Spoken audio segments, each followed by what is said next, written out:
Hey everybody, welcome back to the channel. It is I, Eric, here with you at Carnage Reviews. Today, I decided to do something a little different than my typical video.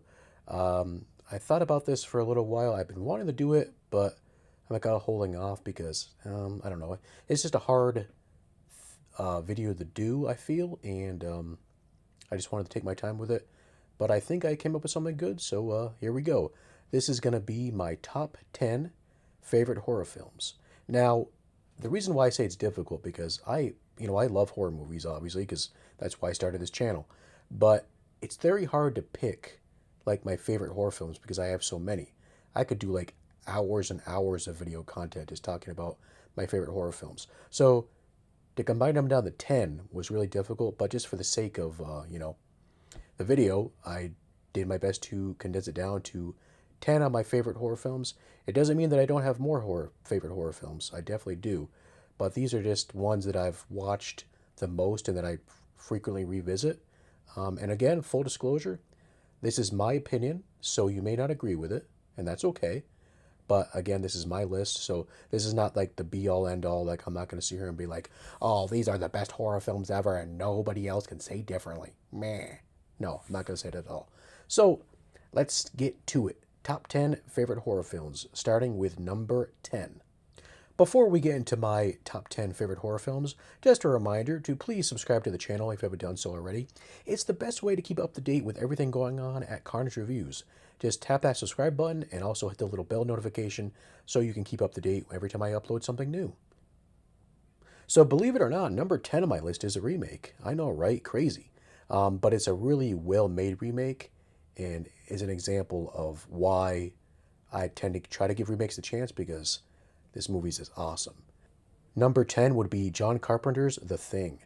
That's right, man, I love John Carpenter, and holy crap, this is definitely one of his best films.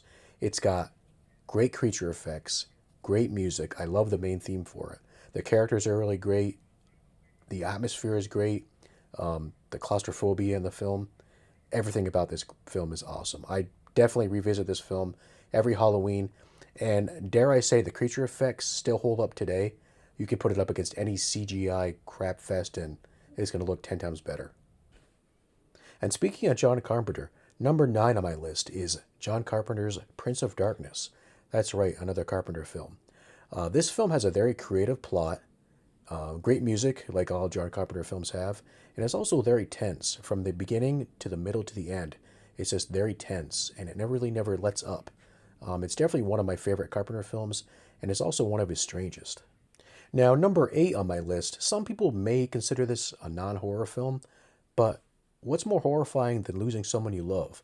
Also, it has a serial killer in it and a cannibal, and it's pretty gory too, so I say this would be a horror film, and it's none other than I Saw the Devil, which I reviewed recently, actually. This movie has a lot of great action sequences. It has a very interesting twist on the whole revenge film scenario, which is very interesting. And if you'd like to learn more about this film, check out my review of this movie, which I did not too long ago. Thrill Me. That's right.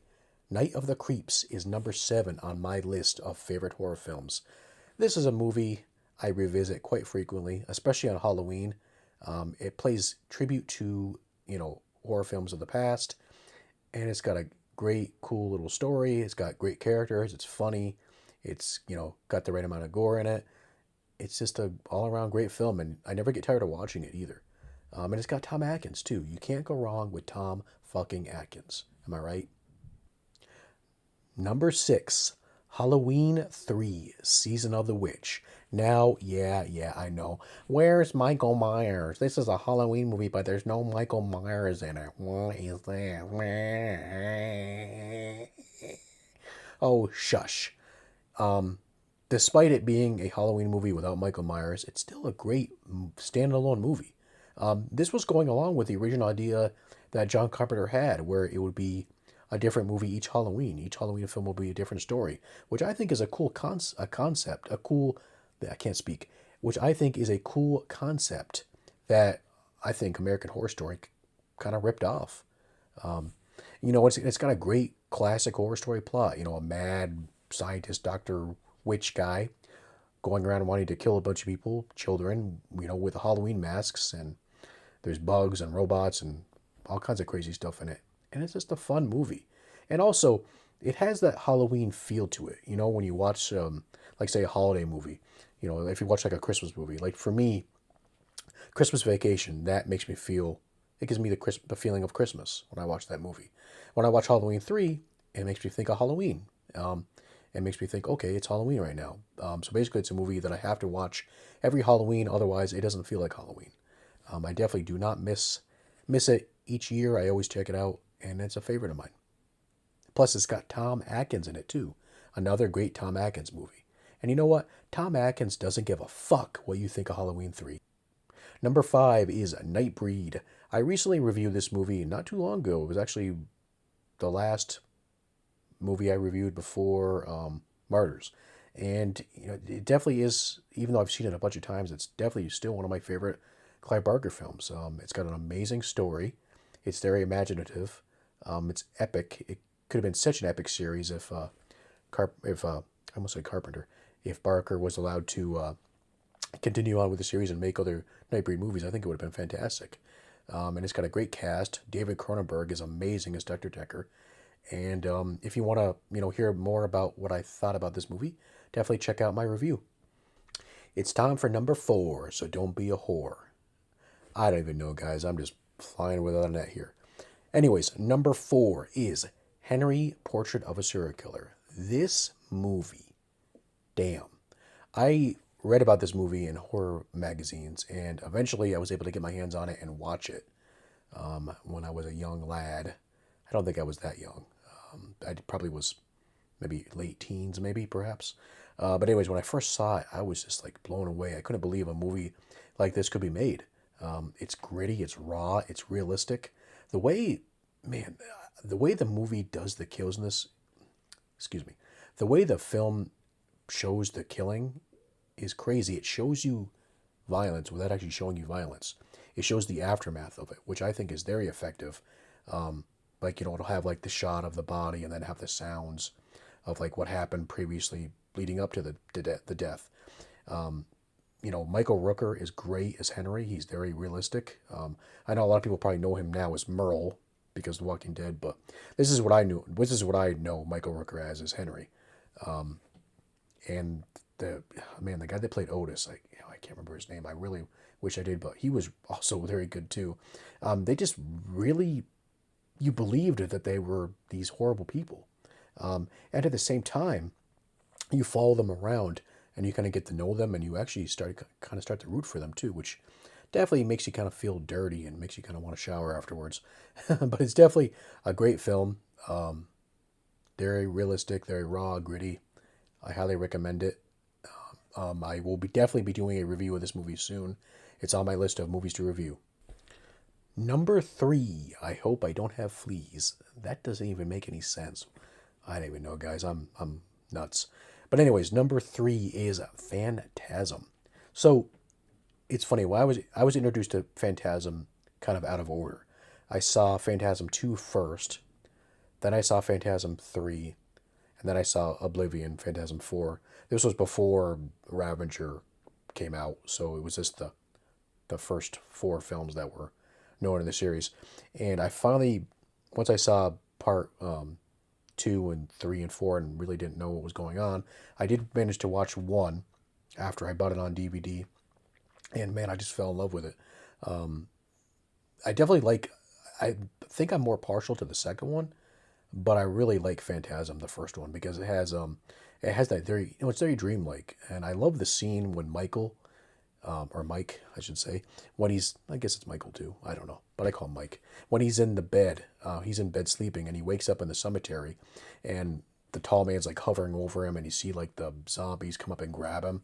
That scene is just haunting. Oh man, I love that scene. Great imagery in that film. And it's also just a great series. I love Phantasm. I love how they were able to keep excluding 2, they were able to keep the original cast throughout the entire film series.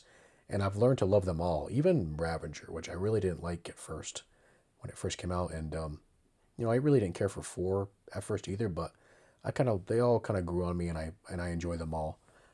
But yes, Phantasm, the original, definitely deserves to be number three.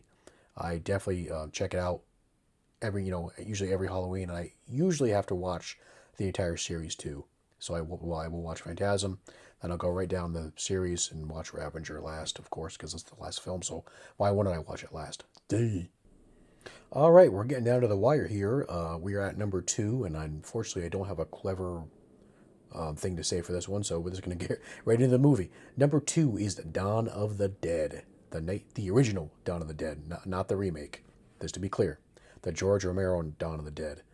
This movie, when I first saw this movie, it introduced me to a whole new world of independent films. I didn't realize, when I was a kid, I didn't realize that you could be outside of the Hollywood system and make movies.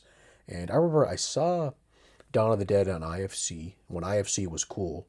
IFC is kind of sucky now. IFC used to be so great, man. It would have you could see a bunch of horror films that you would never really get to see anywhere else on TV on IFC, which now they're not so good. But anyways, I saw Dawn of the Dead on IFC, and then after that I saw the Document of the Dead, which was the documentary about George Romero making Dawn of the Dead, and I think it also covered Monkey Shines too, and a bunch of other different movies, a few other movies that he did. And that's when I learned about, oh yeah, you can make movies outside of the Hollywood system. And for the longest time, and he still is, George Romero was my hero. He made me want to make movies, made me want to write, made me want to create. And it was definitely an honor getting to meet him the few times that I was able to at horror conventions. It's, sad that he's no longer with us, R.I.P. But yeah, Dawn of the Dead and George Romero had a huge impact on me. And say what you want about the original Dawn of the Dead.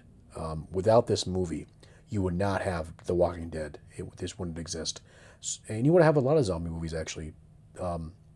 Because George Romero reinvented the zombie. He made it what it is today, for better or for worse. Son of a bitch, my glasses are dirty. Anyways, it's time. It is time. Number one on my list of my top 10 favorite horror films. And I don't know why I'm talking like this. I guess it kind of works, but I'm going to stop because it's going to be annoying, I'm sure.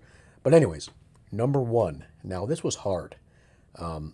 As I said, this list was hard in general, but number one was difficult because, like I said, I have so many favorite horror films. It was hard to pick number one.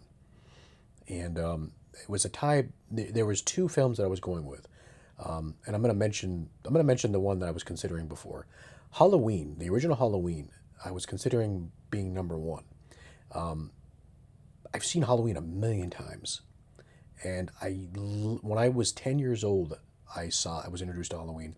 And that's what really kind of kickstarted my love of horror films. Like, Halloween was just, once I saw Halloween, I just went on a straight path of finding any horror film I could watch, anytime, anywhere. I would just look and devour every horror film I could get my hands on. And, man, yeah, Halloween had a huge impact on me. And, I still like Halloween. It's a great film, but it's one of those films I've seen so many times, like hundreds and hundreds and hundreds of times, that it's at the point now where I can watch it, but it just, it's hard to describe, I guess. Like, when you see something so many times, it's kind of hard to watch it again, because you're familiar with it, you know what's going to happen. There's not really any surprises left. It's definitely, Halloween's a good example of how a horror film should be made, with the lighting, the way the camera's positioned, the music. Oh, the music, definitely. John Carpenter is and was the master of suspense in Halloween and in general in his films. But yeah, it's still a favorite of mine, but it's not a film that I feel like I would just want to pick up and watch again randomly. And I do watch it on Halloween, but honestly, when I watched the first Halloween, I find myself kind of glazing over a little bit. Not because I'm bored, but just because I've just seen it so many times, and I just, there's nothing else left for me to, I don't know. It's hard to explain, I guess, because I can rewatch tons of movies. Clearly, I mean, I've seen Halloween 3 a bunch of times too, but for some reason that movie, I can watch it and be attentive to it and not find myself drifting off. But anyways, enough of my rambling. Let me get to the number one film on my list, Hellraiser. Yes, the original, first in the series, Hellraiser, directed by Clive Barker, based on The Hellbound Heart. Man, this movie, when I first saw this movie, I was just blown away by it. The concept, the story, Pinhead, the Cenobites, everything about it. I was just like, wow. And then that gold puzzle box, I was like, what is that?